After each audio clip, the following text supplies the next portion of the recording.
I have suffered anger and hatred towards the life I did not understand. I despised suffering and the lack of strength I felt inside to be capable of facing life. The anger and the hatred rose up in me, not from what the outside world did not have to offer, but because of what I did not feel on the inside to carry forward in life. The hatred and the anger stemmed from a life that was never clearly explained, and I wondered if anybody else really knew what life was and is. I struggled through many things without knowledge and without understanding, and doing things just because I was told to do them, and that is what needed to be done. There was never any true instruction for myself and the people that surrounded me, and each day we just did what we should do, and what needed to be done, and did what we already knew how to do after we were shown.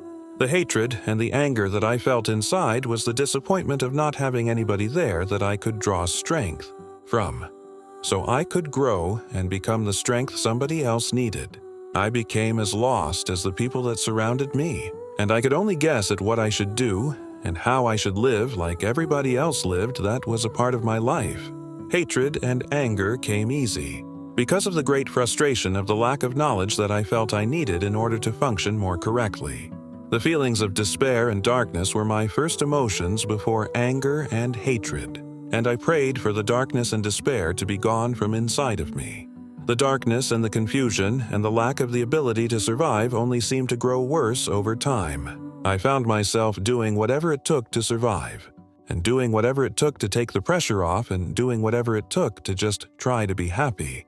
I did not believe in hurting others to be happy, and I didn't believe in doing things that caused others harm to be happy, but I was not against doing anything else that did not cause others harm to be happy.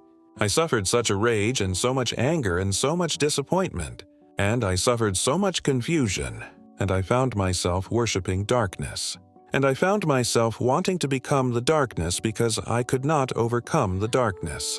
The lessons I learned from being angry and full of hatred was many lessons, and I learned a variety of downfalls that I did not know existed from having hatred and anger inside of me. I have learned in my life how much my hatred and anger solved nothing, and I possessed hatred and anger because I lacked the wisdom and the intelligence to understand how to do things the right way, because I was never taught, and the people that could have taught me did not know how to give me what I needed, because they did not have what they needed either. The curse of darkness is the curse of festering hatred and evil waiting to grow in each and every person. The proper intelligence and wisdom and guidance can hopefully break the curse of generational darkness.